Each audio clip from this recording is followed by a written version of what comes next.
Hello friends, हमारे YouTube channel पर आपका बहुत बहुत स्वागत है। आज हम पढ़ेंगे फसल के बारे में। जैसे कि आप इस चित्र में देख पा रहे हैं, ये है धान की फसल जो कि बहुत ही आकर्षित हमें कर रही है। और आप सभी को पता है, जो धान है या जो चावल है, धान को ही चावल कहते हैं। तो जो चावल है, इसमें कार्बोहाइड्रेट पाया जाता है जिससे हमें एनर्जी मिलती है। तो इसीलिए हमें धान की खेती, धान के बारे में जानना बहुत ज़रूरी है।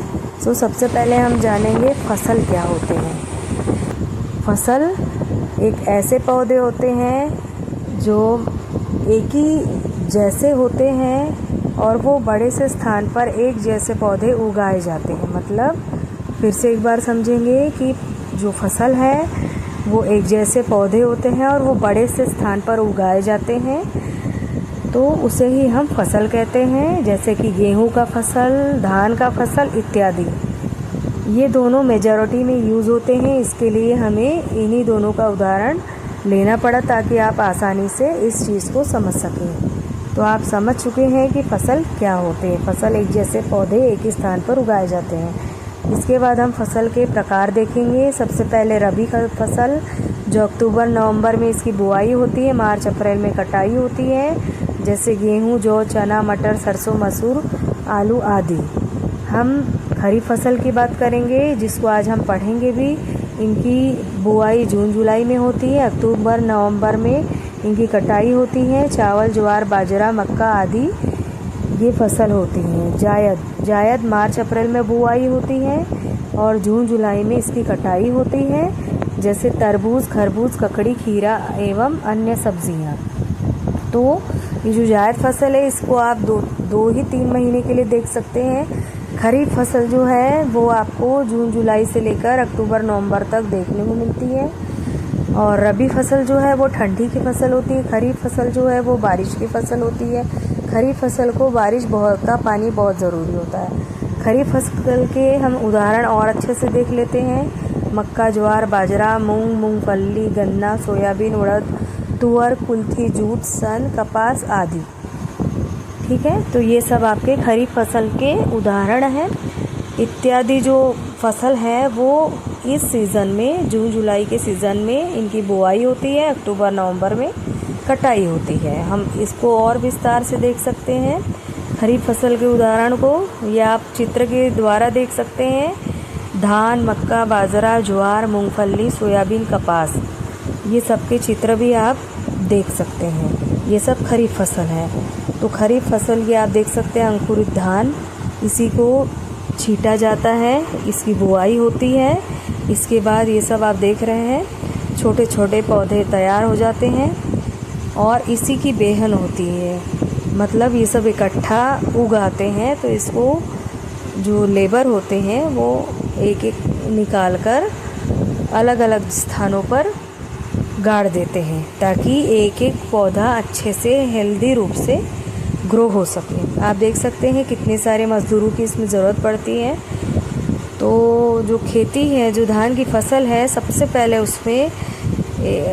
पहले मिट्टी की जुताई की जाती है। मतलब मिट्टी को तैयार किया जाता है, क्योंकि हम ऐसे ही बीज नहीं छींट सकते हैं। पहले मिट्टी जो है वो पास में होती है, उसको दूर दूर करना होता है। मतलब जो मिट्टी टाइट होती है ज़मीन की, उसको ढीला करने के लिए ये जो आपका ट्रैक्टर है जिसमें कल्टीवेटर लगा होता है, ये आपके मिट्टी को ढीला करने में हेल्प करता है। और हमारे खेती के लिए, हमारे धान की फसल के लिए बारिश बहुत ज़रूरी होती है। आप देख सकते हैं बारिश हो रही है और इस बार उत्तर प्रदेश में बहुत ही अच्छी बारिश हुई है। 15 जून के बाद से ही काफ़ी अच्छी मात्रा में बारिश हो रही है।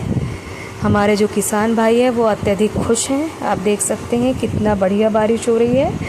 और हमारे धान की खेती के लिए 5 से 7 सेंटीमीटर पानी बहुत आवश्यक है। अगर बारिश का पानी नहीं भी आ रहा है तो हमारे पास ये पहले के ज़माने के पारंपरिक सिंचाई के जो है उपकरण हैं, ये इस तरह से पहले के ज़माने में पारंपरिक तरीके से, पारंपरिक मतलब पुराने ज़माने में, ये जो राहत और ढेकली सिस्टम है, इसके द्वारा पानी मतलब सिंचाई की जाती थी खेतों में। लेकिन अगर अब बारिश हो रही है तो सिंचाई की इस तरह से ज़रूरत नहीं पड़ती है। तो आप देख सकते हैं पारंपरिक पद्धति है हमारे सिंचाई की। ये राहत सिस्टम है। इसमें आपने देखा होगा कि बकेट लगी हुई हैं पूरा चैन में, और ये नीचे से पानी लेकर ऊपर कंटेनर में डालता है। और ये हमारा मॉडर्न मेथड है सिंचाई का। ये है स्प्रिंकलर मेथड है, जिसको हम हिंदी में कहते हैं फुहारा सिस्टम। इसके द्वारा बढ़िया से फुहारे के माध्यम से पानी की सिंचाई की जाती है, पौधों में पानी जाता है। और ये आपका दूसरा मेथड है मॉडर्न मेथड। पहला मेथड था स्प्रिंकलर और ये दूसरा मेथड है ड्रिप सिस्टम। इसमें पौधों के अगल बगल पाइप बिछा दी जाती है और बूंद बूंद से ये जड़ों में पानी इसमें पहुंचाया जाता है। स्प्रिंकलर मतलब फुहारा पद्धति, और ये जो आपका ड्रिप मतलब बूंद बूंद वाली पद्धति बहुत ही आवश्यक है, और उसी का उपयोग आज की तारीख में की जा रही है सिंचाई के लिए। आप देख सकते हैं कि पानी जब मिट्टी में भर जाता है आपके फील्ड में, जहाँ पे आपको खेती करनी है वहाँ पे भर जाता है, तो जुताई और अच्छे से होती है, मिट्टी और अच्छे से तैयार होती है। आप देख सकते हैं इस तरह से मिट्टी को पहले तैयार किया जाता है। इस तरह से पहले जुताई की जाती है। मिट्टी बढ़िया तैयार होने के बाद फिर इसमें बीज जो है वो छिड़का जाता है, और बीज भी अच्छे क्वालिटी का आपको लेना है, हेल्दी लेना है, बीज हेल्दी लेना है। उसके बाद बीज को घर में तैयार करना है, पानी में डालकर वो जब फूल जाए, अंकुरित हो जाए, उसके बाद ही आपको बीज छींटना है। तो खेती एक बहुत ही अच्छी, और ये आपकी जो आपका भारत देश है ये खेती पर ही निर्भर है। रोज़गार इसी से हमें ज़्यादा मात्रा में प्राप्त होते हैं। और ये जो धान की खेती हो या गेहूं की खेती हो, ये ज़्यादा मात्रा में बहुत बड़े फील्ड पर होती है। इसके लिए ज़्यादा लोगों की आवश्यकता होती है, ज़्यादा लेबर की आवश्यकता होती है। आप देख सकते हैं ये खेती में कितने लोग लगे हुए हैं, और आप यहाँ पे देखिए कितना सुंदर नज़ारा आप देख सकते हैं। देखिए फील्ड में पानी भरा हुआ है। जो हमारी धान की खेती है उसमें इतना पानी होना बहुत आवश्यक है।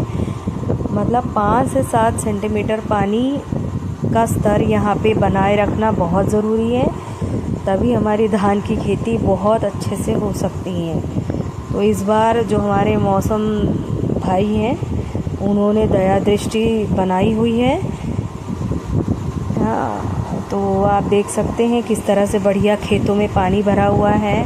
और ये बेहन आप देख सकते हैं, बेहन मतलब जो आपका धान है उसके पौधे आप देख सकते हैं छोटे छोटे ग्रो हो चुके हैं। कितना बढ़िया नज़ारा है, आप यहाँ देख सकते हैं।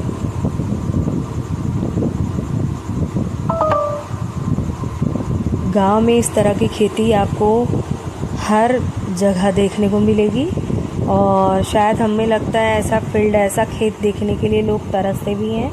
शहर से काफ़ी पैसा देकर यहाँ पे आते हैं देखने के लिए, बट हम गांव इलाके में रहते हैं, इसलिए हम अपने विद्यालय के अगल बगल हर जगह पे हम लोग हर स्थान पर ये हम देखते हैं। देखिए किस तरह से हर जगह पे आपको धान की खेती दिख रही है, और किस तरह से इसमें पानी भरा हुआ है और छोटे छोटे धान ग्रो हो चुके हैं। आप देख सकते हैं। देखिए तो ये जो आपका धान है इसके लिए कितनी सारी प्रक्रियाओं से गुज़रना पड़ता है, आपने देखा है। सबसे पहले मिट्टी को तैयार करो, देन उसके बाद आपको अच्छा बीज लेकर उसको तैयार करके खेत में छींटना है। इसके बाद हमें पानी सिंचाई भी करनी है, और जब पौधे बड़े हो जाते हैं, फसल बड़े होते तो उसके अगल बगल ये सब आपके जंगली पौधे आ जाते हैं। चरोटा, ग्रंथा, चिरचिटा, फूलन, ये सब खरपतवार हैं जिसको जंगली पौधे कहते हैं, अनचाहे पौधे कहते हैं। ये सब की बिल्कुल हमारे खेत में आवश्यकता नहीं होती। तो इसके लिए हमें कीटनाशक छिड़कना होता है ताकि उससे ये पौधे मर जाएं, या फिर ये जो आपका हंसिया है उससे हम काट सकते हैं। आजकल ये नई तकनीक, ये नए सब जो टेक्निक है उसका यूज़ करके खेती की जा रही है। इसके बाद धान की कटाई, इसके बाद उसको ओसाना होता है, और फिर इसे बोरी में भरकर गोडाउन में रखना होता है। तो ये थी हमारी धान की फसल। आप सभी का धन्यवाद, नमस्ते। फिर मिलते हैं अगले वीडियो के साथ। जय हिंद, जय